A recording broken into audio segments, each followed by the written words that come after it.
Breaking news చూస్తున్నాం. BRS పని అయిపోయిందని సొంత పార్టీ నేతలే ప్రచారం చేయడంపై కేసీఆర్ ఆగ్రహం వ్యక్తం చేశారు. అందుకే 10 మంది ఎమ్మెల్యేలు పార్టీ మారారని చెప్పారు.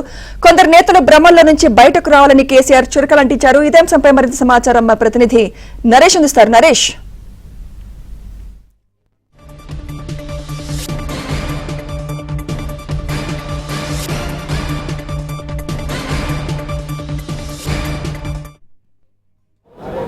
బీఆర్ఎస్ విస్తృత స్థాయి సమావేశంలో కేసీఆర్ ప్రసంగం ముగిసింది. సుదీర్ఘంగా దాదాపు దగ్గర గంటన్నర పాటు కేసీఆర్ అనేక అంశాల గురించి పార్టీ నాయకులకు వివరించారు. ముఖ్యంగా పార్టీ నిర్మాణం, బీఆర్ఎస్ పార్టీని తిరిగి పునర్నిర్మాణం చేయడమే లక్ష్యంగా ఈ సమావేశం జరిగింది.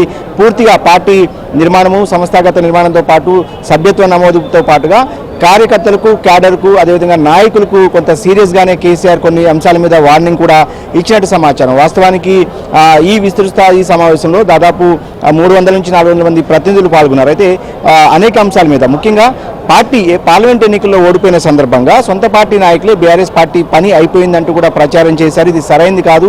అలా సొంత పార్టీ నాయకులే ప్రచారం చేయడం వల్ల సుమారు 10 మంది ఎమ్మెల్యేలు పార్టీని వీడారు. నైరాశ్యంలో మరికొందరు కూడా వీడే అవకాశం ఉన్నప్పుడు కూడా వీడే అవకాశం ఉన్న నేపథ్యంలో తాము తీసుకున్న నిర్ణయాలతోనే ప్రస్తుతం ఎమ్మెల్యేలు కొనసాగుతారు. ఇది సరైనది కాదు. పార్టీ నాయకులంతా కూడా రానున్న లోకల్ బాడీ ఎన్నికల కోసం కష్టపడి పనిచేయాలంటూ కూడా కేసీఆర్ సూచించారు. అదేవిధంగా సీఎం రేవంత్ రెడ్డి కూడా కొన్ని చురుకలు కూడా అంటించిన పరిస్థితి. ప్రస్తుత ముఖ్యమంత్రి మీద ఇంత త్వరగా వ్యతిరేకత వస్తుందని ఊహించలేదని కూడా కేసీఆర్ అన్నట్టు తెలుస్తుంది. అదేవిధంగా రాష్ట్ర ఆదాయాన్ని తాము పెంచుకుంటూ పోతే ఇప్పుడు ఉన్న ప్రభుత్వం తగ్గించుకుంటూ వస్తుంది. అప్పుడు ఎవరైతే అధికారులు పనిచేశారో ప్రస్తుతం ఆ అధికారులే ప్రస్తుతం ప్రభుత్వంలో పనిచేస్తారు. కానీ ఈ ప్రభుత్వానికి అధికారులతో పని చేయించుకోవడం చేత కావట్లేదు అంటూ కూడా కేసీఆర్ కొన్ని కమెంట్స్ చేసినట్టు ఇంటర్నల్గా మనకున్న సమాచారం. వాస్తవానికి గత 2-3 రోజులుగా రాష్ట్రంలో కొన్ని పరిణామాలు చూస్తాం. ముఖ్యమంత్రి రేవంత్ రెడ్డి కూడా అధికారులను ఉద్దేశించి కొన్ని కమెంట్స్ కూడా చేస్తూ వస్తారు. సో ఈ నేపథ్యంలోనే కేసీఆర్ చేసిన కమెంట్స్ కూడా రాజకీయంగా కొంత ఆసక్తిని కలిగిస్తున్నాయి.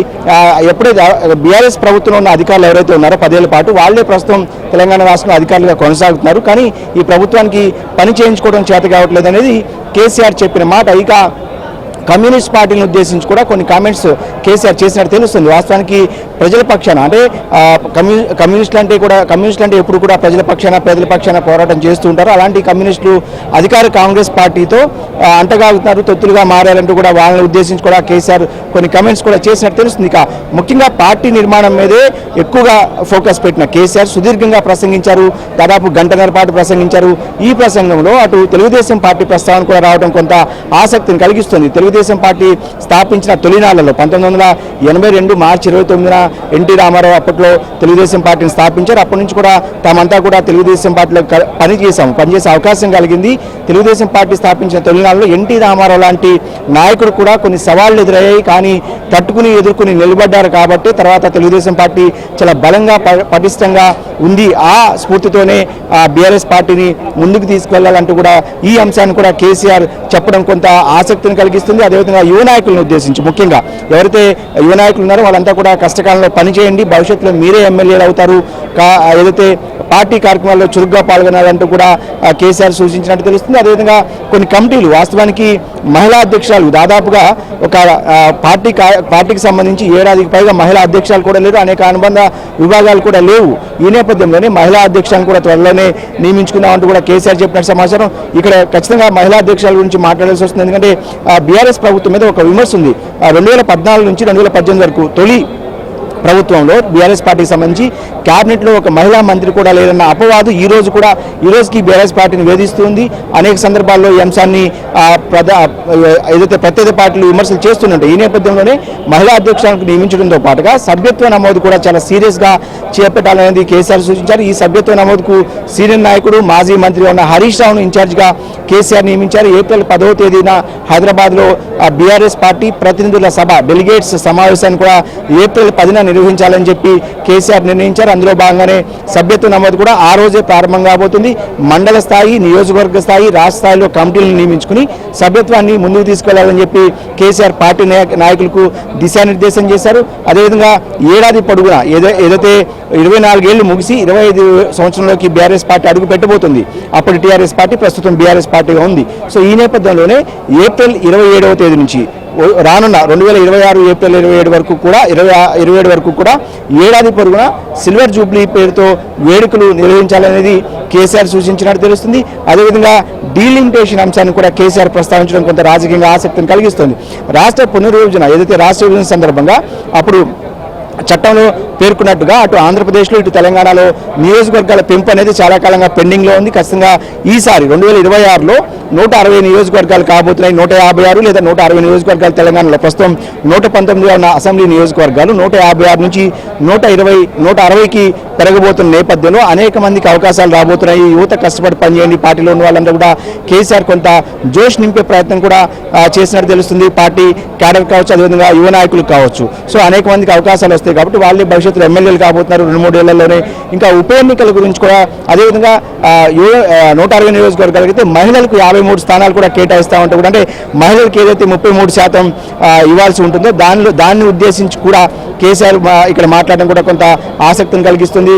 ఏదైతే 53 స్థానాలను మహిళలకు కేటాయిస్తాం, అసెంబ్లీ స్థానాలను కూడా స్వయంగా కేసీఆర్ చెప్పినట్టు తెలుస్తుంది. ఇక అదేవిధంగా ప్రస్తుతం బీఆర్ఎస్ పార్టీకి సంబంధించిన 10 మంది ఎమ్మెల్యేలు అటు కాంగ్రెస్ పార్టీలో చేరిన నేపథ్యంలో ఆ 10 నియోజకవర్గాల్లో ఖచ్చితంగా ఉప ఎన్నికలు రాబోతున్నాయి.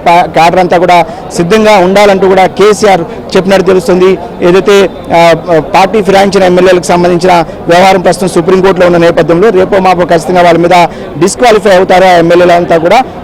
ఆయా స్థానాల్లో ఉప ఎన్నికలు కూడా రాబోతున్నాయి కాబట్టి పార్టీ క్యాడర్ సిద్ధంగా ఉండాలనేది కేసీఆర్ చెప్పిన మాట. ఏదేమైనప్పటికీ కూడా దాదాపుగా గంటన్నర సుదీర్ఘ ప్రసంగంలో కేసీఆర్ పూర్తిగా అటు ప్రభుత్వానికి చురుకులు అంటిస్తూనే ఎక్కడ కూడా ముఖ్యమంత్రి రేవంత్ రెడ్డి పేరు డైరెక్ట్గా తీసుకోకుండా ప్రభుత్వానికి పరిపాలించడం చేతగాట్లేదు. ప్రజలు ఎవరైతే తెలంగాణ ప్రజలు ఉన్నారో కేవలం కాంగ్రెస్ ప్రభుత్వం ఇచ్చిన హామీలు పథకాలకు ఆకర్షితులై మాత్రమే కాంగ్రెస్ పార్టీకి ఓటు వేశారు తప్ప మనను బీఆర్ఎస్ పార్టీని ఎక్కడ కూడా పక్కన పెట్టలేదు. బీఆర్ఎస్ పార్టీకి కూడా మంచి ఓట్ షేర్ వచ్చింది. కాంగ్రెస్ పార్టీకి బీఆర్ఎస్ పార్టీకి స్వల్ప శాతం మాత్రమే ఓట్ షేర్లో చాలా స్వల్ప తేడాతో మాత్రమే ఓడిపోయాం తప్ప బీఆర్ఎస్ పార్టీ పని అయిపోలేదన్న ఇండికేషన్స్ను ఈ విస్తృత స్థాయి సమావేశంలో కేసీఆర్ ఇచ్చే ప్రయత్నం చేశారు. ఇక పార్టీ పునర్నిర్మాణం అదేవిధంగా రానున్న సెప్టెంబర్ అక్టోబర్లో పార్టీ అధ్యక్షుడి ఎన్నిక జరగబోతుంది. తిరిగి కేసీఆర్ను మళ్ళీ ఏకగ్రీవంగా అధ్యక్షుడిగా ఎన్నుకునే అవకాశం ఉంది. అప్పటి వరకు కూడా ఈ పార్టీకి సంబంధించిన కమిటీలన్నీ కూడా పూర్తి చేయాలని చెప్పి కేసీఆర్ ఒక ఆదేశాన్ని అయితే పార్టీ నాయకులకు ఇచ్చారు. ఇక ముఖ్యంగా పార్టీ నాయకులకు కొంత సీరియస్ వార్నింగ్ కూడా కేసీఆర్ ఏదైతే చాలా కాలంగా అధికారంలో 10 ఏళ్లు ఉన్న పాటు అనేక మంది బీఆర్ఎస్ నాయకులు కావచ్చు వాళ్ళంతా కూడా పార్టీ అధికారంలో ఉన్నప్పుడు అధికారాన్ని అనుభవించి గత 15 నెలలుగా ఎవరు కూడా పార్టీ కార్యాలయం ముఖానికి చూడని వాళ్ళు చాలా మంది ఉన్నారు బీఆర్ఎస్ పార్టీలో. వాళ్ళందరినీ ఉద్దేశించి కూడా ఖచ్చితంగా పార్టీ కార్యక్రమాల్లో ఉత్సాహంగా పాల్గొనాలి, ప్రజల పక్షాన పోరాటం చేయాలి. అలా పోరాటం చేసిన వాళ్ళకి భవిష్యత్తులో అవకాశాలు ఉంటే పార్టీలో పదవులు లభిస్తాయంటూ కూడా కేసీఆర్ చెప్పే ప్రయత్నం చేశారు. ఇక ఏదేమైనప్పటికీ కూడా అటు అనేక అంశాలను కేసీఆర్ ప్రస్తుతం రాష్ట్రంలో జరుగుతున్న పరిణామాలు కావచ్చు, ప్రభుత్వ వ్యతిరేక విధానాల్లోకి ఇక పూర్తి స్థాయిలో ప్రజల్లోకి వెళ్లే విధంగా కూడా కేసీఆర్ ఒక దిశానిర్దేశం అయితే ప్రస్తుతం విస్తృత స్థాయి సమావేశంలో క్యాడర్ కావచ్చు అటు బీఆర్ఎస్ పార్టీ నాయకులు కూడా ఒక దిశానిర్దేశం అయితే చేశారు. Right, thank you.